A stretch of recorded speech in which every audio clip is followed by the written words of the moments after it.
Welcome to the Gambia. This is where we call the land of smiling coast.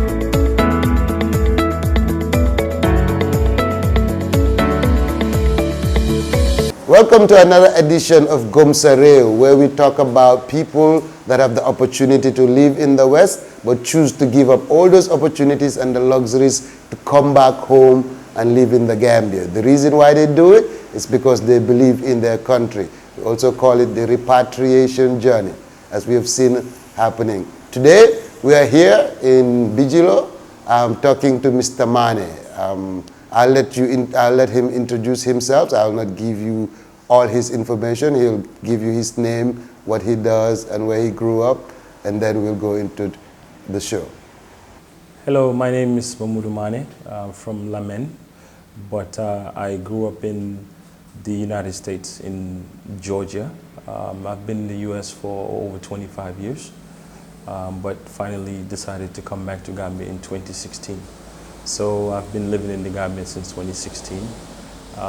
So just set up a business selling quality engine oil here in the Gambia.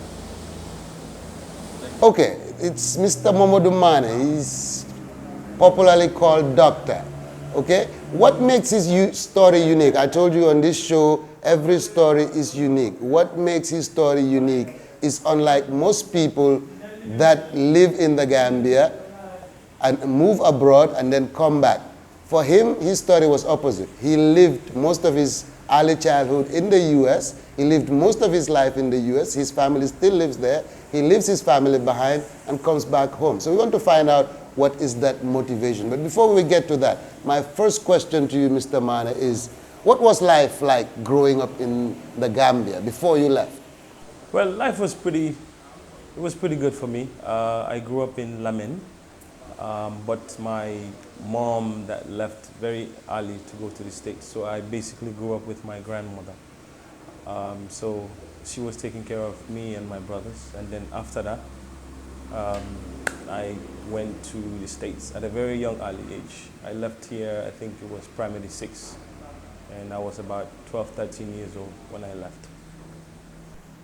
Leaving all your friends and family, I know your mom was there, but most of your family was still in the Gambia. It must have been an experience. What was it like when you got to the States, growing up in the States, going to a different school, different environment? How did it take you? How did you adjust? How did you cope with it? Well, at first it was a bit difficult because you're going into a place where you have no idea how things work there. The language, even though it was English, but it was a bit different. Trying to fit in that society, to build yourself, to fit in with the system, with the people, and trying to make friends. It was a bit difficult in the beginning, but as time goes on, the more you adjust to the system and the lifestyle, you become much more comfortable. But it was a bit difficult, for sure. I think the language barrier and the cultural difference was the main part of it. The culture must have been a shock for you. At that age, it must have been very difficult trying to balance your Gambian identity, which was innate in you, and this new identity, which you had to take to fit in. How was that like? Because some people, why I ask this question is they either go one way, they cannot go both ways. It's either they keep their Gambian culture and they stay Gambian, or they what we call Gambianized, or they give up the Gambian culture to fit in the other culture. I know growing up in the US, if you are from a foreign culture, it can be very difficult. It can be bullying and all these. So a lot of kids, what they would do is they would drop their African culture and adopt the American culture and speak like Americans and act like Americans. They don't even want their African identity to be known, just so that they can fit in. So how was that like? For me, it was, I have to give my mom, I had to thank her for that, because for me, at home, we are all Gambians. It doesn't matter, she speaks the local language to me, Mandinka, and then on the outside, that's when the difficulties comes in, because you go to school, first of all, your accent is not the same as the rest of the kids. The bullying will start about your clothes, your shoes, you know, and the way you look, and just the concept of the average American that you are from Africa. So that can be a bit difficult. But for me, it wasn't that, you know, it wasn't that difficult, because even with school, I tend to have friends that are from the same area as me, meaning Africans. But when you're dealing with the Americans, it's a bit different, because that's when the bullying really starts.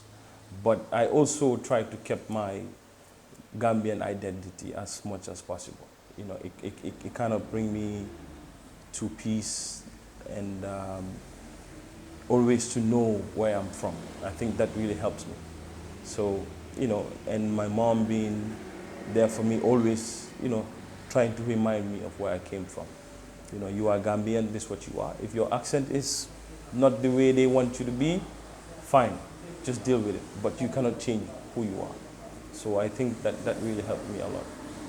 I would say it is impressive for me, you know, knowing how it is, because your accent still have not changed that much, even though you've lived in the U.S. most of your life. That shows it. What was the best part of growing up in the U.S.?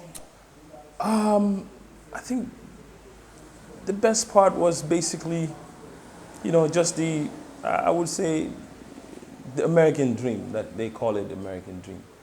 Meaning you can basically, you know, have the things that you want. As a kid, you know, everyone wants the best of the best that comes out, whether it's shoes or clothing, or, you know, trying to live a certain lifestyle. But it wasn't bad for me. So it wasn't something that I can live like forever, because I always knew at some point and sometime I will come back to Gambia. And, you know, living in America was nice, but Gambia is more home for me, definitely. Okay. He always knew he would come back to Gambia, even though he lived there. When we come back, we're going to take a break. When we come back from the break, we will find out what made him always remember Africa and actually made him come back.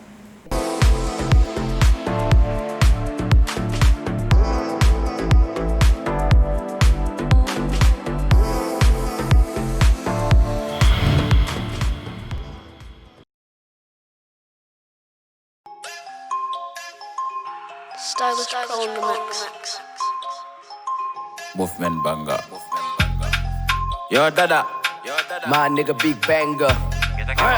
Bip, bip. Awiri la homo tompono. Ngeda keba mahuru noko. Tagala lingi dana klopun soko de sohano na sokun soko. My gal na yonko, like Japanese girl from Hong Kong. Girl shake up your bum bum. This is the hule girl from Krompa yonko de. Ayonko, agalingo baji.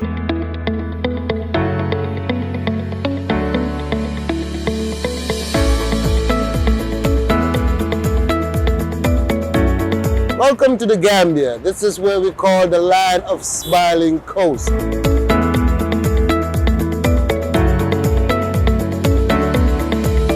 Okay guys, welcome back. We are here with Mr. Momane, doctor. As he told you, he used to live in Atlanta. He grew up in the US most of the time. Most of his life he spent there, but now he's back in the Gambia. He's back in the Gambia to help develop the country that he was born in. Even though he lived there for so many years, he's still here. Like they said, no matter how long a crocodile stays in the water, how much a log stays in the water, it will never be turned into a crocodile. So he stayed in the US, but that's never made him American. He decided to come back to where he feels like. So, Mr. Mane, back to you. Okay. Making that decision, you said you always knew that you wanted to come back. You always wanted to come back. And you eventually come back. Two questions, two in one. What made you always know that you wanted to come back? And when did it finally hit you that I'm ready to come back? My first time coming back to Gambia was in 2005. So after being away for 10 years, and I came back for the first time. So I haven't seen a lot of people since I was 13. So now I'm almost 23, 24. So, but when I came back, I realized that, you know, Gambia is so different from when I left. things have changed. You know, like I said, growing up in Lamin, you know, I enjoyed the whole childhood and, you know, having a different lifestyle. So when I came back to Gambia, I've seen that a lot have changed. You know, Ali, when I was really young, at the time when you see people that come from the diaspora to come back home, you know, you see the lifestyle of, you know, driving the big cars and, you know, everyone is trying to imitate, you know, I want to be like so and so and so. Semesters. But it was totally different for me when I came. I realized that people were building houses, you know, trying to build something for themselves here. So, and I had another friend of mine that used to live in Atlanta. He came back maybe 2 or 3 years before 2005. So he kind of established himself here with his own business and things like that. So seeing that, it kind of motivated me. And at the time he was building his house and he took me around to that place. And I said, okay, I think this is something I can do. You know, just come and buy land, you know, trying to build your property. And then from there you can make a move of trying to come back. But for me, Gambia was completely different from the way it was when I left. So that motivated me a lot. You know, so I told myself, you know what, this is what I want to do. So at that time, I went back. The following year, I bought a property here and then started to build. So I kind of give myself a 10-year period to move back to Gambia permanently. So, okay, so it was an eventual thing. It wasn't a sudden thing. It was well planned, well thought of, and everything. That is an excellent move. But even though it was planned, it's one thing to move to the Gambia back when you are by yourself, when you're single. You've built your house and you come. But you have a family. yes. It's a completely different story when you have a family and you have to uproot your kids and bring them here. You know, the things they are used to, going to McDonald's, getting the pizzas and all that, they cannot have here. At school, all the extracurricular activities, the sports, they don't have it. They get sick here, malaria, very big. You know, a lot of things that can happen. The medical system, the lights go off. So that makes it very difficult for somebody to relocate when you have a family. How was that decision like? Because it's one thing you decide for yourself, but it's another thing you make a decision for your family and your kids. Yeah, I think for me was, the main reason was I met my wife. When I met my wife, she's actually based in Gambia here, but she used to come to the U.S., you know, for, you know, holidays and then come back home. So when I met her, she was staying here permanently, had a job, and then she loved living here. So when we met and then we got married, she's basically settled out of here. So when she came to America, it was something that, you know, I kind of told her, you know what, I think I want to live the same lifestyle. You know, I think America is not for me, because having kids, and I'm more at peace when I'm here. It's a different, you know, it's a different mindset living in America and living in Gambia. So for me, I'm more at peace and more, you know, at ease, and dealing with the whole, you know, the system is completely different. I know that, you know, but me as a person, you know, I always try to bring myself down to a certain level. You know, if I know that I'm in Gambia, this is what is available, that's what I'm going to take. It's true, in the West, everything is there. You know, you have access to free schooling, medicine, hospital, and all those things. But, you know, those things doesn't bother me. You know, I kind of knew what I'm getting into, and I love it. For some You adjust very well. How have your kids been handling it? The kids, they were young at the time. I think my first one was about about 2. And then the baby was about 1 year old. So for the kids, they love it. You know, they have more space outside. They run around all day. They're not stuck in a house, you know, from the kitchen to the living room. For them, they enjoy it. You know, in Gambia, it's a lot to do when you have families. You know, you have the beach here, you have different places to go for the kids. So the open spaces, I think it's what the kids enjoy most. Okay, since you've been back, you've established your own business. And I'll let you talk about what you do. I think the audience will have a general idea just looking at the background and where we are seated, but I'll let you talk about what you do. But one of the things why we came up with this show is not just to say that people are coming back home, but to try and see the impact that these people are trying to have on the economy. And if you look in the Gambia, most of the industries are controlled by foreigners. That is one of the effects of migration. When the Gambians are migrating and leaving the country, it leaves a lot of space here. And what happens is foreigners will come and occupy those space. And we have seen that in Gambia. If you go to the spare parts industry, it's controlled by Nigerians. If you go to the supermarkets, it's controlled by the Indians. If you go to the building materials, it's controlled by, you know, the Lebanese are there, the Indians are there. If you go to the fishing, it's controlled by the Senegalese. Basically, all the major industries in the Gambia are controlled by foreigners, which means most of our income is going out of the country. So what you are doing is kind of remedying that situation. So tell us what you do and what you think the impact is and how or what we need to do as Gambians to take back our economy. Well, for me, what I specialize in lubricants, engine oil mainly. So it's kind of like in the spare parts industry. I think for me, the reason being that, you know, it's true, the industry is dominated by foreigners. It's mainly Nigerians or Lebanese. But I think for me, what I came to find out was, it's true, the industry is dominated by foreigners, but the quality was the main thing for me. We lack quality in this country. And I think most of these foreigners that comes in, they're just all about making money. You know, they just want to sell you something very cheap for them to make profit. But at the end of the day, that product is not good for what you are putting in. So for me, I saw that and I told myself, you know what, I think I can do better. I can bring in a product, you know, that's way a better quality than what's in the country. And we lack quality in this country. And I believe that people in the diaspora that can come to Gambia bring quality to help develop this country. You know, there's a lot of stuff in this country, but the quality is the problem. But it can be a challenge sometimes. I think because the average Gambian is so used to, you know, buying engine oil for 5 liters for $500 C or $600 C. But if you tell them, look, we have a better product, a bit expensive, but it will last you for 6 months or even 1 year, you know, so which is something that your car requires. The product, the quality, and maybe the price might be a bit expensive, but it's the best quality you can have. So that is well heard. I think it's well said. We lack quality for development to happen. We need quality products, and we need Gambians to step up. So Gambians in the diaspora and Gambians at home need to step up to make sure that what we are getting is quality.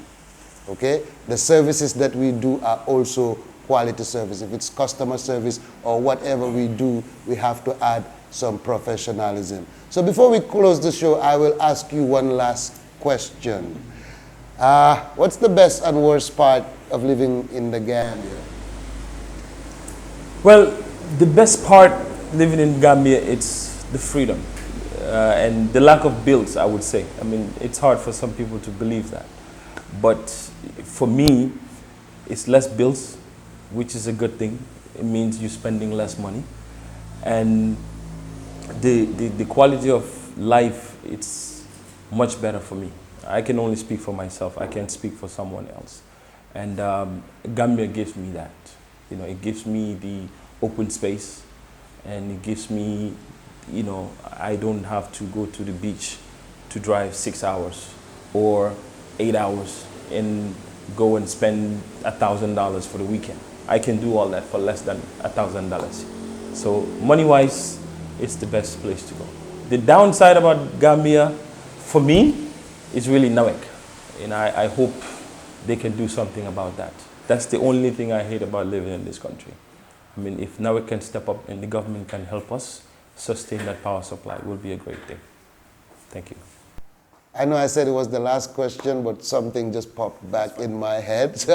What do you think the government needs to do to help the Gambians take back their economy, to help them be in the forefront of all these industries so that the money that is being spent in Gambia stays in Gambia?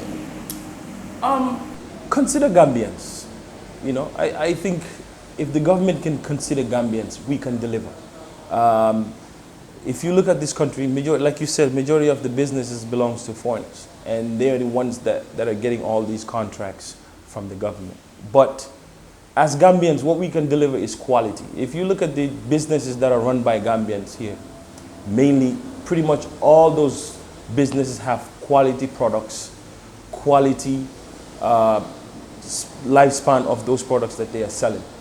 But for some reason, the government I think they overlook Gambians. If you look at the spare parts industry, it's dominated by the Lebanese. Everything is going through the Lebanese. I mean, because they've been here longer, I understand that. But we're coming back. Give us the opportunity so we can also come and show you our products. So if you look at the spare part industry, when it comes to engine oil, the majority of the engine oil in this country, it's refined oil that comes into the country. Meaning they take old engine oil and refine it, put it back in the bottles and bring it here, sell it to the population. It's doing damage to your engine. If you go to Gambia, everywhere you go, you see engine for sale. There's a reason why there's engines all over this country, because of the quality of the oil that's being put in these engines. So what we are telling you is, give us an opportunity. We can give you a product whereby you can do an oil change once a year rather than doing it every month.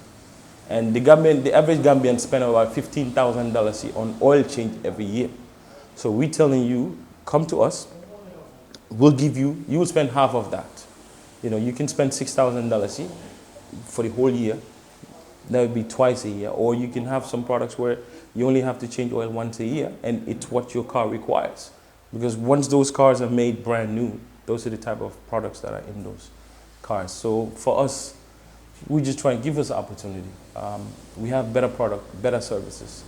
And at the end of the day, the money we make, it will stay right here. Nothing is going outside. They don't have to take the money to the airport for it to leave the country. It can stay right here.